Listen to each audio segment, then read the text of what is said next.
அன்பானவர்களே, ஒரு நிமிடம் நின்று சிந்தித்து பாருங்கள்.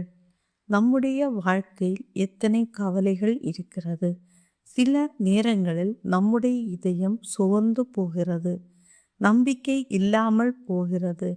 ஆனால் இன்று உங்களுக்கு ஒரு நல்ல செய்தி இருக்கிறது. தேவன் உங்களை மறக்கவில்லை. நீங்கள் எவ்வளவு தூரம் சென்றிருந்தாலும் அவர் இன்னும் உங்களை நேசிக்கிறார். அதற்காக தான் தேவன் இந்த உலகத்துக்கு வந்தார். அவர் சொன்ன ஒரு வார்த்தை, சோர்ந்தும் சுமை உள்ளவர்களே என்னிடத்தில் வாருங்கள், நீங்கள் உங்கள் சுமைகளை என்னிடம் ஒப்படைவீங்கள்.